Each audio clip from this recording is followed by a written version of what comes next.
When we look at life, there is a pattern we often fail to notice. Almost everyone is trying to rise. We want to climb higher, achieve more, escape discomfort, avoid suffering, and reach a place where nothing can touch us anymore. It is a silent dream hidden in the background of our daily actions. We work harder to rise. We compare ourselves to others to rise. We chase recognition, wealth, comfort, and even spiritual experiences, always hoping that something higher will finally free us from the weight we carry inside. Yet, when we look at the story of the Buddha on the day of Buddhism, we encounter a message that cuts through all of our assumptions. While the world wants to ascend, the awakened one chose to descend. While everyone else dreams of escaping the imperfect world, the Buddha made the deliberate decision to return to it. And this decision holds a wisdom so deep that it has survived thousands of years.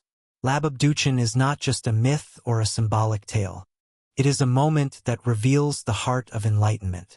After a long journey of teaching and guiding beings, the Buddha had ascended to the heavenly realm of Theravada to offer teachings to his mother, Queen Maya, who passed away shortly after giving birth to him. Having fulfilled this act of love and gratitude, he stood at the threshold between heaven and earth, a place countless beings would never wish to leave once they reached it. But unlike those who seek comfort, the Buddha's heart was boundless. He looked down upon a world filled with confusion, sorrow, and longing, a world still searching for light, and he chose to return. He chose the imperfect place over the perfect one. He chose the human world over celestial bliss. In that choice lies the essence of compassion. As we reflect on this event, a question naturally arises. Why would someone who has reached complete freedom choose to come back to a world of suffering? Why would an enlightened being step down instead of staying above all the noise and pain? There is a profound message hidden in this moment. Enlightenment is not an escape from life, but a deeper engagement with it. True wisdom does not pull us away from the world. It gives us the strength and clarity to step back into it. In this single act of returning, the Buddha shows us that awakening is not about rising above others, but about coming back to lift others up.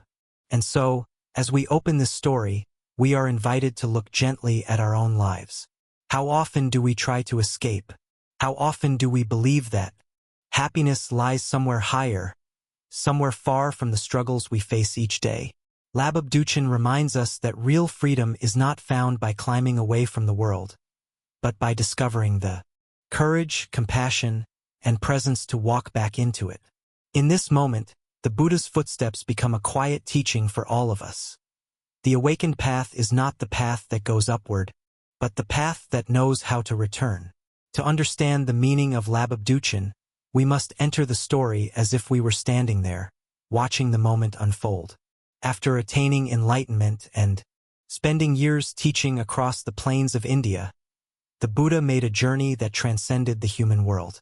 His mother, Queen Maya, had passed away just 7 days after giving birth to him, and for many years the Buddha carried within his heart a silent wish to repay her kindness. Not through material offerings, not through rituals or ceremonies, but through the greatest gift he could offer, the Dharma, the understanding that frees the mind from suffering. With this intention, he ascended to the Theravada heaven, a radiant realm filled with celestial beings, where his mother had been reborn. There, for 3 months, he taught her the profound truths of impermanence, compassion, and liberation. The beings of that realm gathered around him, drawn by his presence, and even the gods themselves listened with humility. When the time came for the Buddha to return, the world below had been waiting with longing. His disciples, monks, nuns, kings, wanderers, villagers, people from every corner, felt his absence deeply. Even the Devis knew that the Buddha's presence on earth was an extraordinary blessing, a light that should not remain hidden in the heavens forever. And so the gods Indra and Brahma prepared a magnificent way for him to descend. A great triple staircase stretching from the heavenly realm down to the human world, glowing with gold, silver, and crystal. It was not just a path but a symbol, a bridge between two realities, reminding beings in both realms that the truth of the Dharma flows freely across all worlds. As the Buddha stepped onto the stairs, a serene radiance surrounded him. Each step he took carried the quiet power of compassion. He was not returning because he needed the world. He was returning because the world needed him. The human realm, with all its imperfections and sorrows, was still the place where beings struggled day after day, seeking peace in all the wrong places. The Buddha understood that only by returning could he continue to guide them, teach them, and help them see the path that leads beyond suffering. Witnesses described the descent as gentle, majestic, and filled with meaning. The Buddha's presence softened the hearts of all who saw him, and even those who had doubted or ignored his teachings felt their minds open. His return was not just a divine event. It was a message that compassion does not sit in comfort while others remain lost. It moves, it descends, it reaches out. If enlightenment were merely about escaping the world, the Buddha's choice to come back would make no sense. But if enlightenment is about awakening for the benefit of all beings, then his return becomes the most natural act in the universe. Lababduchen, therefore, is more than a celebration of a celestial journey. It is a reminder that even the most awakened being saw value in walking among humans, in teaching, comforting, guiding, and inspiring. It tells us that no matter how difficult this world may seem, it is still the field where transformation happens. The return of the Buddha is a call for us to look at our own lives with new eyes. Perhaps there are places we have avoided, relationships we have abandoned, pains we have pushed away. The story invites us to consider that true strength does not arise from escaping these things, but from returning to them with clarity and compassion, just as the Buddha returned to the world that needed him. When people think about enlightenment, they often imagine it as a kind of escape. In the modern world, the word spiritual is frequently associated with withdrawing from stress, distancing oneself from conflict, and finding a private sanctuary where nothing can disturb the heart. Many imagine that awakening is a form of rising above everything, stepping away from the chaos, leaving behind difficult relationships, and floating in a state of permanent peace. This picture seems comforting, but it is profoundly incomplete. And when we place it next to the Buddha's return on Lababduchen, the contrast becomes almost shocking. If enlightenment were simply about escaping the world, leaving behind all responsibility, all noise, all suffering, then the Buddha would have stayed in the heavenly realm. He would have remained in a place where no sorrow touched him, where no obstacles arose, where his serenity was untouched. But he did not. Instead, he returned to the very world others wished to flee from. This single act reveals a truth that contradicts many of our assumptions. Enlightenment is not meant to lift us away from life. It gives us the capacity to meet life more fully. In our everyday experience, when things become difficult, our first instinct is to avoid. We avoid uncomfortable conversations, avoid situations that make us anxious, avoid people who disturb our peace. We use entertainment to escape from our worries. We use goals and ambitions to escape from insecurity. And we even use spiritual practices as a way to create a mental bubble that shields us from pain. But the Buddha's path moves in the opposite direction. He did not turn away from suffering. He turned toward it. He did not climb to a place where pain could not reach him. He walked straight into the human world, knowing that it was filled with confusion and struggle. Enlightenment did not make him distant. It made him closer, more open, more available. Consider his 45 years after awakening. He did not hide in forests or mountains to enjoy his freedom. Instead, he traveled constantly, meeting kings, beggars, criminals, farmers, merchants, widows, and monks. He taught in dusty roads, noisy marketplaces, quiet villages, and royal gardens. He sat beside the dying, comforted the grieving, listened to arguments, settled disputes, and offered guidance to anyone who approached him. His life shows us that awakening is not withdrawal from the world. It is the courage to remain present in the middle of it. Enlightenment shines when the heart is so spacious and steady that nothing needs to be avoided. This is where our modern misunderstanding becomes clear. We think peace comes from eliminating difficulty, but the Buddha shows that peace comes from understanding difficulty. We think freedom means having no responsibilities, but the Buddha shows that freedom is expressed through compassion and engagement. We think wisdom lifts us above ordinary life, but the Buddha shows that wisdom allows us to return to ordinary life with extraordinary clarity. Lama Buddhism stands as a reminder that awakening is not about separating ourselves from the world, but about transforming the way we move through it. The Buddha's descent exposes how limited our idea of spirituality often is. It invites us to examine whether we are seeking the path to truly awaken, or simply seeking another form of escape.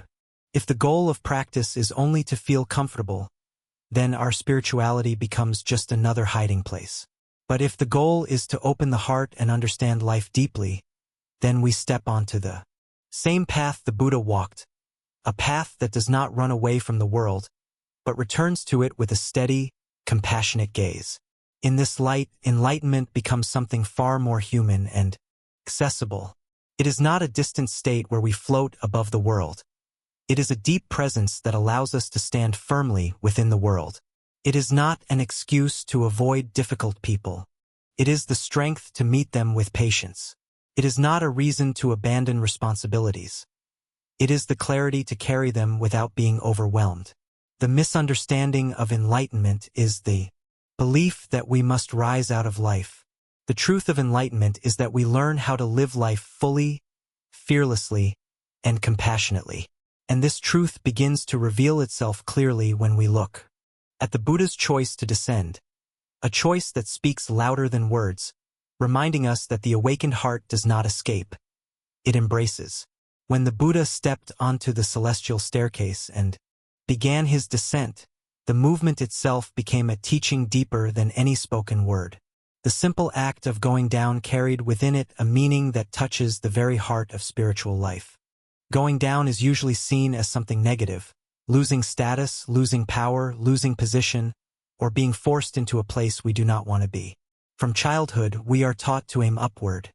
Higher grades, higher achievements, higher income, higher social standing. Our entire culture revolves around the pursuit of upward motion. But in the story of Lama Buddhism, the Buddha reverses this direction. Instead of ascending to prove his greatness, he descends to express his compassion. Instead of moving toward comfort, he moves toward the place where suffering remains. The gesture of going down becomes an act of extraordinary wisdom. In Buddhism, compassion is not sentimental softness. It is the willingness to enter the reality of others. When the Buddha returned from the celestial realm, he showed that true compassion does not keep a distance. It does not stay above the world, watching from a safe height. It steps down into the human condition with an open heart. His descent symbolizes humility, the humility of someone who has nothing left to prove, nothing left to gain, nothing left to protect. An awakened being does not cling to higher realms, because he is not seduced by comfort or status. He chooses the place where he can be of most benefit. And where is benefit needed most? Not in the heavens, where beings enjoy bliss, but in the world where minds are confused, hearts are wounded, and suffering is woven into the fabric of daily life. When we think about this symbolism, it becomes clear that going down represents something the ego cannot understand. The ego climbs to feel important. Wisdom descends to be useful. The ego rises to avoid difficulty. Wisdom returns to transform it. The ego seeks higher ground to protect itself. Wisdom enters the low places where help is needed. The Buddha's act becomes a mirror for our own lives. How often do we refuse to go down? How often do we avoid admitting mistakes? Because it feels like lowering ourselves? How often do we refuse to apologize, refuse to listen, refuse to yield, because we fear losing a sense of superiority? How often do we avoid people who are struggling because being with them pulls us into uncomfortable emotions? Without realizing it, we cling to the idea that our worth depends on staying above certain experiences. And yet, the Buddha shows that real strength is revealed not by rising, but by descending. In ordinary life, going down happens in many small ways. When a parent kneels beside a child to explain something, patiently they are going down. When a teacher sits beside a troubled student to understand what is happening in their heart, they are going down. When a friend listens without judgment, entering the emotional space of someone who is suffering, they are going down. These actions are not weaknesses. They are expressions of courage, empathy, and wisdom. They echo the Buddha's descent from heaven, reminding us that greatness is not measured by height, but by depth, the depth of compassion, the depth of understanding, the depth of presence. The Buddha's descent also signifies that spiritual practice is not about transcending the world but transforming how we engage with it. We do not train the mind so that we can escape difficult emotions.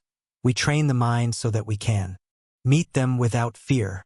We do not cultivate compassion to feel superior to others. We cultivate it to be able to walk beside them.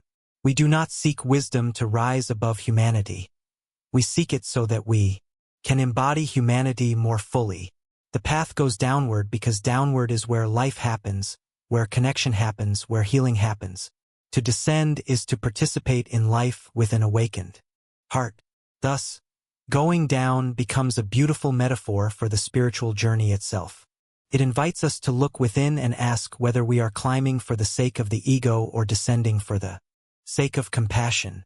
It reminds us that the highest spiritual act may sometimes be the willingness to step down, to soften, to humble ourselves, and to meet others where they are. And through the image of the Buddha's gentle steps on the glowing staircase, we see that enlightenment is not a movement away from the world, but a movement toward it, a return to the very place where our presence can make a difference.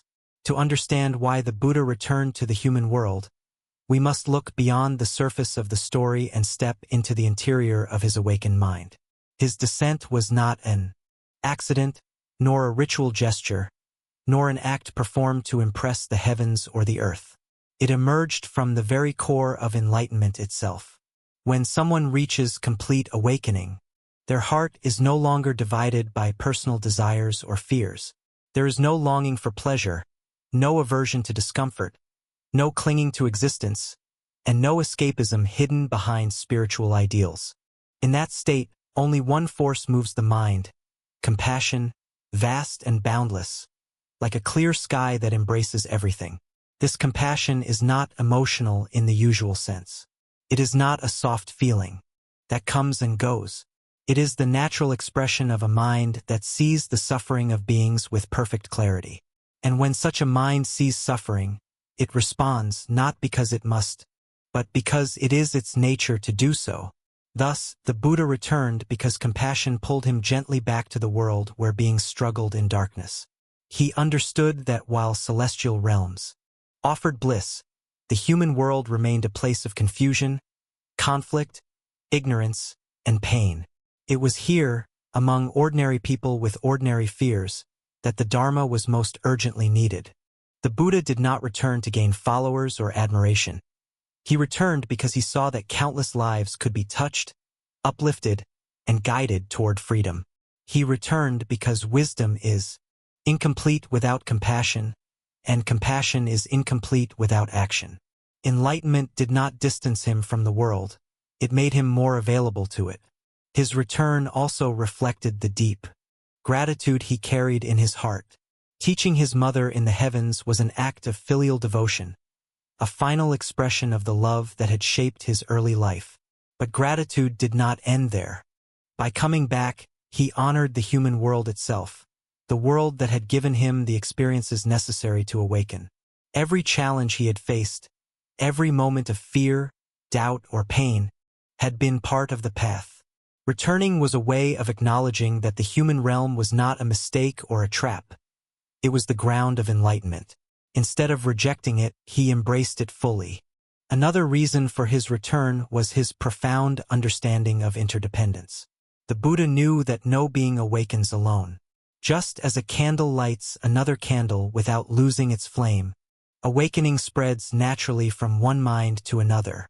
The Buddha's teaching could not remain confined to a heavenly audience.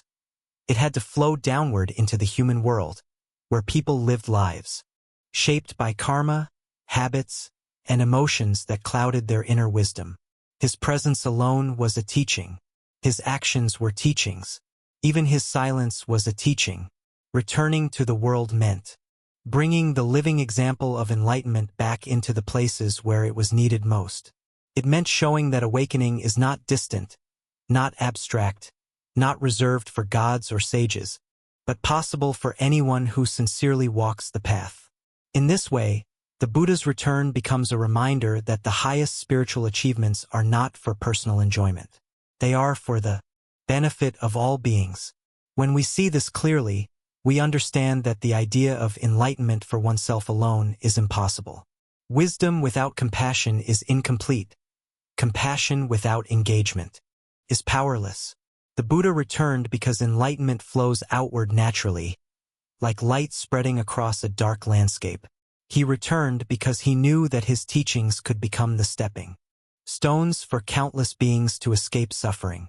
And above all, he returned because in the heart of awakening there is no separation between oneself and others. There is only the gentle wish for all beings to be free. Thus, the moment he stepped back onto the earthly realm, he embodied the true meaning of liberation. Not liberation from the world, but liberation within it. Not liberation that turns away, but liberation that turns toward. The Buddha's return was the purest expression of his awakened nature. A nature defined not by escape, but by compassionate presence. And through this, he offered a timeless lesson. Enlightenment is fulfilled not by rising, but by returning for the sake of all beings. In the modern world filled with noise, deadlines, pressure, and endless distractions, events like Kathina may seem distant, ancient rituals preserved only for tradition's sake. But when we look deeper, Kathina carries a meaning that is more relevant today than ever before. It reminds us of something fundamental that society slowly forgets: the power of generosity, the beauty of community, and the importance of supporting those who dedicate their lives to cultivating wisdom and compassion. At a time when human connections are becoming thinner, when people feel increasingly isolated despite being more connected than any generation before, Kathina stands like a gentle call to return to what makes us human. During Kathina, no one gives because they expect something in return. They give because the act of giving itself is freeing. They contribute not because they want blessings or luck, but because they understand that nurturing goodness in the world begins with small, sincere acts. In a society driven by transactions, Kathina teaches that not everything valuable is bought, sold, or measured. Some things, like kindness, community, and faith, grow only when freely shared. Kathina also matters because it renews the bond between laypeople and monastics in a world where spiritual practice often becomes commercialized or diluted. Watching people gather, prepare offerings, and respectfully support monks who live a life of humility reminds us that spiritual traditions are not sustained by texts alone. They are sustained by relationships, care, and mutual respect. It is easy to forget this in a world where spiritual knowledge is downloaded, consumed, and discarded. But Kathina keeps the heart of Buddhism alive. It is a living practice, not a theory. It thrives when people participate with sincerity. For individuals living in cities, caught in constant busyness, Kathina is also an invitation to pause. It is a reminder that life becomes meaningful not only through personal achievements, but through moments when we step outside ourselves and support something bigger. Giving a robe may seem like a small gesture, but the mindset behind it, gratitude, simplicity, generosity, has the power to reshape how we live. It encourages us to ask deeper questions. What do we value? What do we support? What kind of world do we want to help create? Kathina suggests that a good world is built not by grand visions but by consistent acts of kindness. Finally, Kathina matters because it brings joy. Real joy, not the excitement that fades with time, but the warmth that comes from doing something genuinely wholesome. Watching people smile as they carry offerings, listening to monks chant blessings, seeing a community come alive in harmony. These moments gently whisper that goodness still exists, that compassion is still possible, and that even in a restless world, humans can come together for something peaceful and pure. In this way, Kathina is not merely a Buddhist festival. It is a reminder of the best within us, a reminder we all need today. As the Kathina season comes to an end, what remains is not just the memory of a ceremony or the sight of bright robes offered with care. What lingers long after the festival fades is the quiet transformation that happens inside the people who participate. Kathina leaves behind a sense of clarity, a gentle understanding that generosity is not something we practice once a year, but a way of living that can bring peace into every corner of our lives. This is why the Buddha placed such profound emphasis on giving, not because he wanted followers to perform rituals, but because he understood that a generous heart becomes unburdened, open, and capable of wisdom. Through Kathina, we see how this teaching continues to breathe in the modern world. Even when the crowds disperse and the temple grounds return to silence, something subtle remains. A renewed connection between individuals and their community, a softening of the heart, and a recognition that supporting others is a privilege, not an obligation. People return to their homes carrying not only the blessings chanted during the ceremony, but also a sense of warmth that continues to shape their thoughts and actions. In a world where many feel lost or disconnected, Kathina offers a moment of grounding, a reminder that kindness creates meaning and meaning creates happiness. For the monks who receive the robe, Kathina brings more than material support. It is an affirmation that their quiet, disciplined practice still matters to the world, that people still value wisdom over distraction, simplicity over excess, and compassion over competition. It gives them the encouragement to continue their path, to walk with steadiness and humility, knowing that the community stands beside them. In this way, Kathina strengthens the entire spiritual ecosystem. Lay people uplift the monastics, and monastics offer guidance, inspiration, and teachings that help lay people navigate life with clarity.